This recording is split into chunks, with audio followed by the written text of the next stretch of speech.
이렇게 한 팀이에요. 야, 근데 참 재밌네요. 저렇게 삼선 국기파와 네. 삼선이 국기파.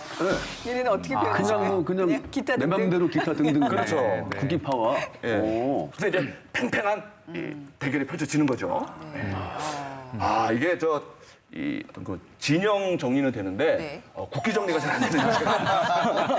그 러일 전쟁 전야에 저렇게 두 진영으로 나뉘긴 하는데 영국과 미국이 일본을 지지한 것이 아주 강력했던 데 비해서 저쪽 독일과 프랑스가 러시아를 그 동맹 관계를 맺고 지지를 한 것이 좀 미지근했던 거죠. 여기에서 이제 러시아와 일본의 희비가 엇갈리게 됩니다. 그러니까 이게 지금 보니까 약간 국제 대리전처럼 그러네요. 각국의 이해관계가 네. 딱 이렇게 이제 얽혀 있어요, 보니까. 근데 아까 전통적으로 이제 또 서양에 뭐 동양에 대한 어떤 반감 이런 게 있다고 그랬는데 영국과 미국이 일본을 도왔다는 게 참 좀 특이한 점이네요. 예. 청일전쟁 승리했을 때 삼국 간섭을 당하지 않습니까? 그래서 요동반도를 빼앗긴 경험이 있으니까 이게 전쟁만 이긴다고 승리를 한다고 뭐가 얻어지는 게 아니구나. 이미 이거 이제 물밑에서 서구 열강들하고 교섭을 해놔야 되는구나. 라는 교훈을 얻게 됐던 거죠. 그래서 일본 정치가라든지 지도자들이 이제 일본의 이미지를 서구와 같은 문명국이 되는 걸 지향하고 있다. 일본도 발전하고 있다. 라고 하는 걸 굉장히 어필을 했던 것입니다. 러일 전쟁이 막 시작됐을 때 이토 히로부미가 가네코 켄타로라고 하는 사람을 미국에 파견을 해요. 그래서 이 전쟁에서 도움을 얻도록 외교 활동을 하게 하는데 그 주된 논지는 뭐냐면 이것이 백인과 황인의 싸움이 아니다. 기독교 문명과 이교도들의 이 전쟁이 아니다.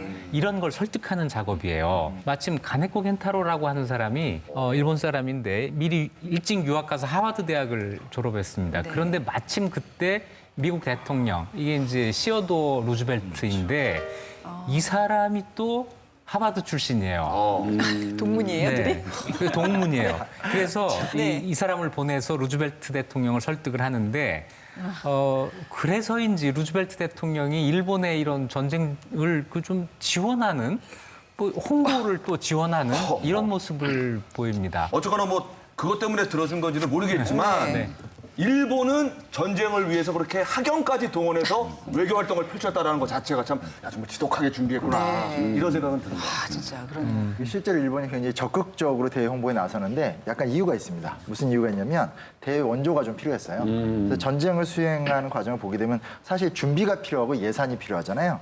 이 보면 삼국 간섭 일어났던 그 해 그다음에 좀 보면 1895년에 12월 정도에 10년의 예산 정도를 편성하게 되는데 육군은 한 7개 사단에서 13개 사단으로 그리고 해군은 강철 전투함 6척 그리고 순양함 6척에서 66개 같은 것들 이렇게 하면서 엄청나게 많은 예산을 미리 계산하고 해야 되는데 이제 그 자금이 부족한 거죠. 그래서 이때 계획 세웠던 예산안이 그 당시 경비가 7억 8,105만 원 정도인데 이게 청일전쟁 전에 9배 수준이었어요. 결국 이제 외국에게 이제 도움을 요청할 수밖에 없는 상황인데 이게 문제는 뭐냐? 아까 우리가 풍자화나 지금까지 얘기를 들어봐서 알겠지만 외국 입장에선 그다지 이 나라에다가 이렇게 많은 돈을 빌려줄 이유가 없는 거죠. 왜냐하면 전쟁의 결과가 굉장히 뻔한 상태니까. 약간 이제 딜레마라고 볼 수 있겠죠.